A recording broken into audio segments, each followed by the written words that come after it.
Nakaupo si Rob sa tabi ng bintana habang nakatingin sa kawalan. Ngayon ang ika-1 taon mula nang pumanaw ang pinakamamahal niyang asawa na si Linda at hanggang ngayon ay hindi niya pa rin ito matanggap.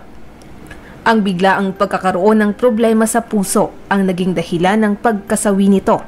Isang matinding trahedya na bumago sa buhay ni Rob. Araw-araw ay naaalala niya pa rin ang mga masasayang alaala noong nabubuhay pa ito. Nakilala ni Rob si Linda pagka-graduate niya sa medical school. Si Linda ay nagmula sa probinsya, nakipagsapalaran sa syudad sa pag-asang naroon ng swerte. Pangarap niya na maging isang fashion designer, kaya nagsimula siyang magtrabaho bilang mananahi sa isang factory. Nagrenta siya ng isang maliit na apartment malapit sa trabaho, nang sa gayon ay hindi na siya magastusan ng pamasahe. Minahal ni Rob si Linda dahil sa pagiging simple, mabait at napakamatulungin sa kapwa. Hindi rin naman maipagkakaila na maganda si Linda. Halos 1 buwan pa lamang silang nagde-date ay napagtantunan ng binata na si Linda ang babae na gusto niyang makasama habang buhay. Kaya naman, wala pang 1 taon ay napagpasyahan na nilang magpakasal. Sa loob ng 8 taon nilang pagsasama ay talagang minahal nilang isa't isa. Ngunit may isang bagay na palagi nilang ipinagdarasal na sana ay ibigay na sa kanila. At iyon ay ang pagkakaroon ng anak. Maraming beses na silang nagpatingin sa iba't ibang doktor, pero ayon sa resulta ay hindi naman sila baog. Hindi na rin nila nalaman pa ang tunay na dahilan hanggang sa huli. Matapos ang kanilang kasal ay plinano na ni Rob at Linda na magkaroon ng 2 o 3 anak. Ngunit hindi naman ito nangyari. Wala namang maibigay na konkretong dahilan ang mga doktor kung bakit hindi sila magkaanak. Pero sa kabila nito ay hindi naman nawala ng pag-asa ang mag-asawa. Malaki at maganda nga ang kanilang bahay. Pero ano ang silbi noon kung iisang kwarto lang din naman ang natutulugan? Minsang wika ni Linda dahil sa pagkadismaya nang magnegatibo na naman ang pregnancy test. Minsan ay nakakaramdam siya ng pagkirot sa dibdib pero hindi niya naman ito pinapansin dahil inaakala niya na dala lamang iyon ng pagod at stress. Hanggang isang araw, ang puso niya ay bigla na lamang tumigil sa pagtibok. Nang araw na iyon ay wala si Rob dahil nasa ibang bansa ito para mag-training. Palagi naman silang magkausap sa video call, pero kahit minsan, hindi dumaing si Linda tungkol sa kanyang kalusugan. Dahil sa biglaang pagkamatay ng kanyang asawa ay naiwan si Rob ng mag-isa. Tanging ang mga masasayang alaala at sa larawan ay makikitang nakaupo si Linda sa kama habang hawak ang isang malaking toy car. Gustong-gusto mo talagang magkaanak. Siguro sa birthday party ito ng kaibigan mo. Baka ito ang regalo mo. Ngunit napansin ni Rob ang isang papel sa tabi ni Linda. Nang i-zoom in niya iyon ay hindi lang pala basta papel kung hindi isang larawan ng batang lalaki. Dahil sa pagtataka, muling pinindot ni Rob ang sumunod na larawan. Napaiyak siya nang makita si Linda kasama ang isang batang lalaki. Sa sumunod na litrato ay magkayakap naman ang dalawa. May ibang pamilya ba si Linda na itinago niya sa akin? Anong ibig sabihin ng lahat ng ito? Tanong ni Rob sa sarili bago pinatay ang laptop. Wala na siyang lakas ng loob na tingnan pa ang mga susunod na larawan. Kinagabihan, hindi rin siya makatulog dahil sa kakaisip. Si Rob at Linda ay mayroong kasunduan mula pa noon. Hindi nila dapat pakialaman ang gamit ng isa't isa. Kahit 1 taon na ang nakalipas mula noong mamatay si Linda ay hindi niya pinakialaman ang mga gamit nito. Pero dahil sa natuklasan ay hindi mapakali si Rob. Gusto niyang masagot ang kanyang mga tanong, kaya isa-isa niyang binuksan ang drawer sa cabinet at sa working area ni Linda kung saan nakalagay ang mga dokumento nito. Doon ay nakita niya ang isang folder na may pangalang Child Adoption. Anong ibig sabihin nito? Nanlalaking mga mata na wika ni Rob. Walang nababanggit si Linda tungkol sa pag-aampon ng bata dahil umaasa pa rin sila na mabibiyayaan ng anak. Nanginginig ang mga kamay ni Rob habang hawak ang mga dokumento. Alam niyang hindi magdedesisyon si Linda sa isang bagay na hindi nila napag-usapan at napagdesisyonan ng maayos. Ang ipinagtataka niya, ano ang dahilan? Bakit pinirmahan ng kanyang asawa ang adoption papers nang hindi niya nalalaman? Anong gagawin ko ngayon, Linda? Kailangan kong malaman ang lahat. Sa kaibuturan ng puso ni Rob ay naniniwala siya na sasabihin na rin iyon sa kanya ni Linda. Pero hindi na ito nabigyan ng oras at pagkakataon dahil sa biglaang pagkamatay nito. Mula sa nasabing dokumento ay nalaman niya kung saang bahay ampunan pumupunta si Linda. Kaagad niya itong tinungo at nang marating niya ang lugar ay isang luma na bahay ampunan ang bumungad sa kanya. "Sino ho kayo? May appointment ba kayo rito?" tanong ng gwardya. "Nandito ako para makausap ang direktor. Importante lang." Wika naman ni Rob. "Hindi ko ho sigurado kung papayagan kayong makapasok. Istrikto po talaga dito kaya itatawag ko muna sa loob." Wika ng gwardya sabay kuha ng telepono. "Swerte ang pagpunta niyo, sir. Nandito pa si Mrs. Meyers at pwede ko raw kayong papasukin. Pagpasok niyo po sa loob, makikita niyo yung hagdan papunta sa second floor. Kakaliwa po kayo tapos yung unang pinto, doon ang opisina niya." "Magandang tanghali. Anong may paglilingkod ko sa inyo?" Wika ng isang babae na nasa 50 taong gulang na. "Nandito ka ba para magtanong kung paano mag-ampon? Pwede ko bang malaman ang iyong pangalan?" Muling tanong ng babae. "Good afternoon, ma'am. Ako po si Rob Williams. Tungkol sa pag-aampon ng pakay ko rito, pero hindi ako mag-aampon. Yung asawa ko po, si Linda. Pumunta ba siya rito noong nakaraang taon?" "Sandali lang, titingnan ko ang record namin. Sa tingin ko ay hindi siya nagpunta rito. Madami namang adoptions ang na-process namin nung nakaraang taon. Pero may isang nakapagtataka na ipinaampon rito. Ano pong ibig niyong sabihin?" tanong ni Rob. "Ayon dito sa record, may isang babae ang nagpaampon ng 8 taong gulang niyang anak dito sa amin. Kadalasan, maternity hospital ang nagdadala rito ng mga bata na nagmula sa magulong pamilya o naulila na sa mga magulang. Pero ang nakapagtataka rito, buhay at malusog naman ang nanay ng bata. Pero dinala niya rito ang kanyang anak. Sa tagal ko na sa ampunan na ito ay bibihira ang ganitong kaso." "Tama po kayo, para namang napakawalang puso ng magulang na yan. Samantalang yung iba, gustong gusto pang magkaanak." Ilang sandali pa ay pumasok ang isang batang lalaki sa opisina ni Mrs. Meyers. "Mrs. Meyers, pwede po ba akong maglaro sa labas? Tapos na po akong gawin yung mga assignments ko." Wika ng bata. Habang pinagmamasdan ni Rob ang batang lalaki, ay para siyang kinoryente sa sobrang gulat. Pamilyar ang itsura nito sa kanya. Ang parehong bata na nasa laptop ni Linda. "Ikaw bang tatay ko?" Biglang tanong ng bata paglapit nito kay Rob. Hindi inaasahan ni Rob ang tanong na iyon, kaya hindi siya kaagad nakasagot. "Cody, doon ka muna sa kwarto mo. Hindi ba't sabi ko, hindi ka dapat nakikisali sa usapan ng mga matatanda? Sige, maglaro ka na muna sa labas." Wika ni Mrs. Meyers na agad namang ikinatuwa ng batang lalaki.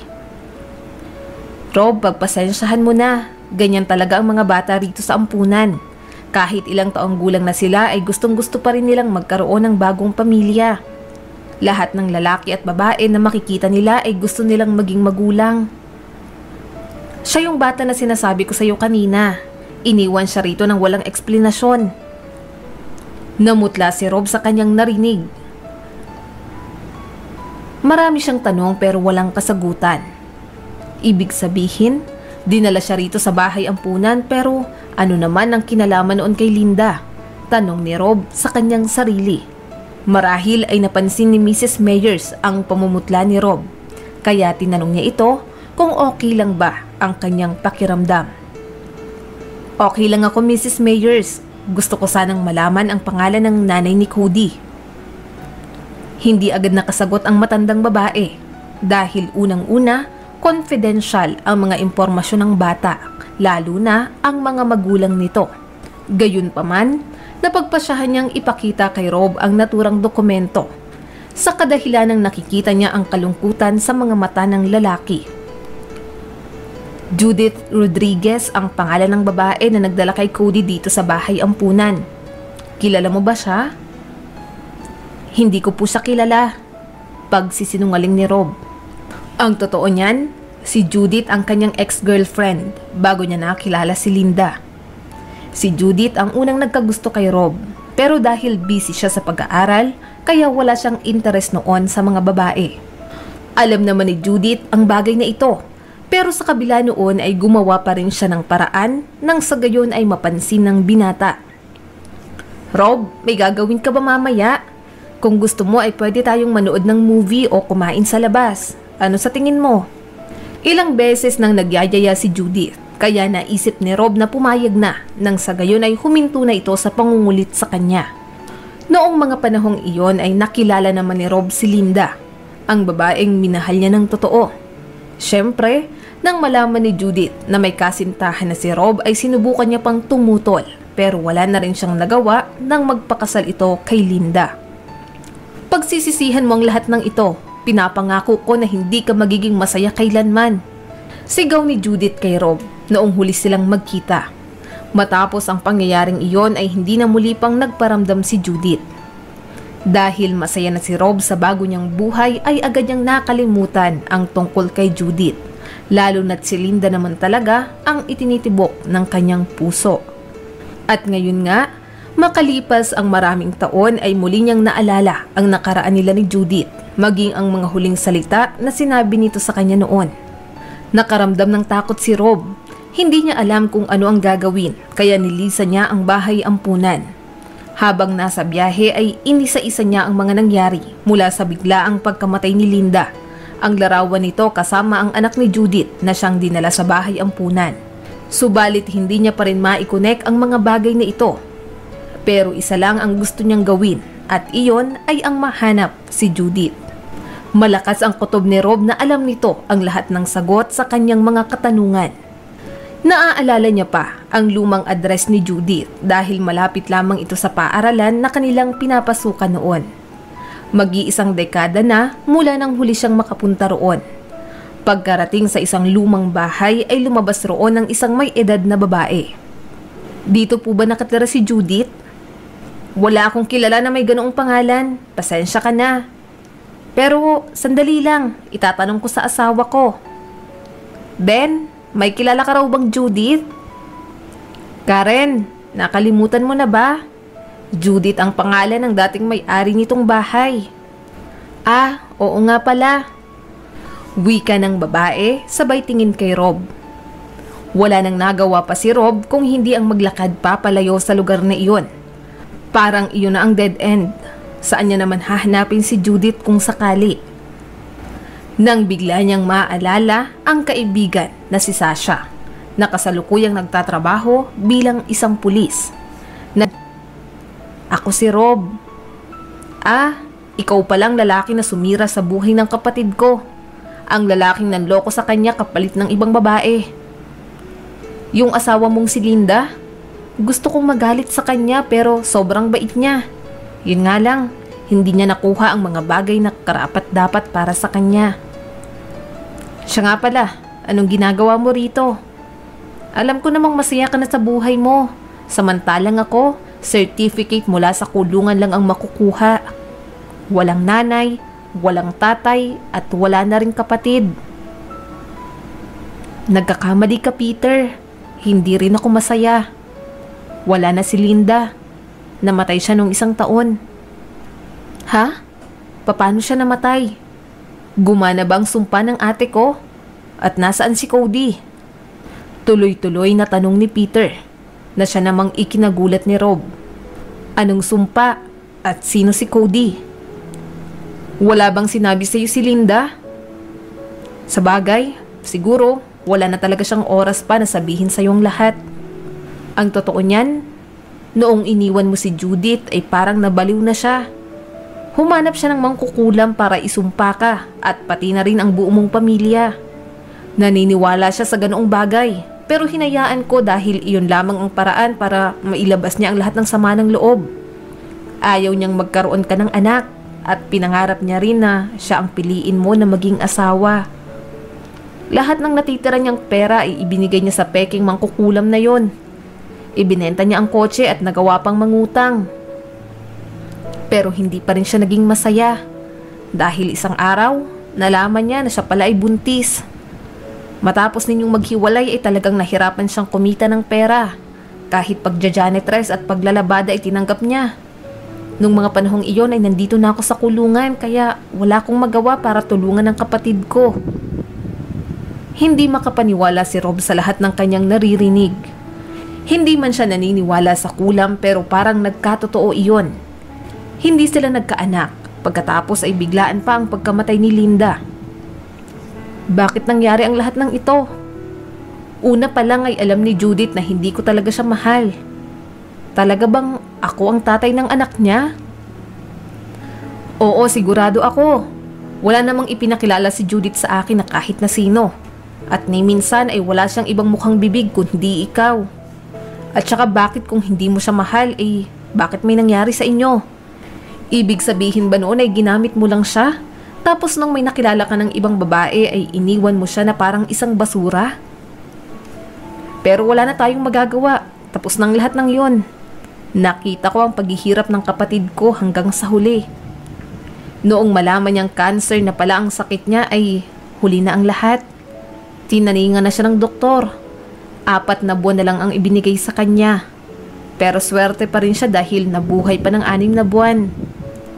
Wala naman kaming malapit na kamag-anak na gustong umampon kay Cody. Kaya sa huli, dinala niya ito sa bahay ampunan. Nakonsensya si Judith, ilang araw matapos niyang iwanan si Cody. Ayaw niyang maulila ang bata, gayong mayroon naman itong kikilalaning tatay.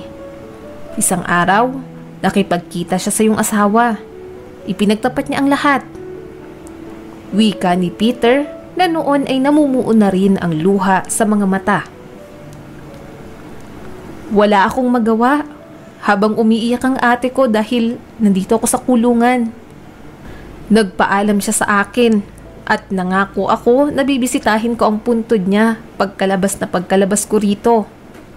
Naaawa talaga ako kay Cody pero nangako naman daw ang asawa mong si Linda na siya nang bahala sa lahat.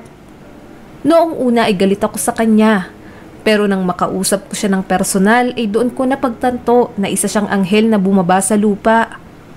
Sabi niya sa amin ng ate ko, siya na raw ang aampun kay Cody pagkarating mo galing sa training sa abroad. Kaya nagulat ako nang sabihin mo sa akin na wala na si Linda. Hindi ko alam kung ano ang mangyayari kay Cody. Salamat sa lahat, Peter. Huwag kang mag-alala. Pangako ko na kukunin ko si Cody sa bahay ampunan sa lalong madaling panahon. Sa susunod na magkita tayo ay kasama ko na siya. Wika ni Rob bago umalis. Kinabukasan ay bumalik si Rob sa bahay ampunan. Pagpasok niya palang sa gate ay natanaw niya na si Cody.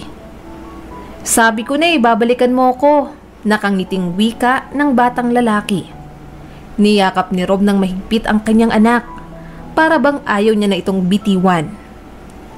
Mula ngayon, hindi na tayo magkakahiwalay pa. Bulong ni Rob bago isinama ang bata sa opisina ni Mrs. Meyers. Makalipas ang ilang linggo ay magkasama na si Rob at si Cody. Dinalaw nila ang puntod ni Linda at pati na rin ang puntod ni Judith. Muling nagkaroon ng motivation si Rob na mamuhay katulad ng dati. At tulad ng kanyang pangako, binisita nila si Peter sa bilangguan na noon ay malapit na ring makalaya. Maraming salamat sa patuloy na panonood sa aking munting channel. Kung nagustuhan mo ang videong ito ay huwag mong kalimutang mag-like and subscribe at pakipindot mo na rin ang notification bell para updated ka sa mga susunod nating video.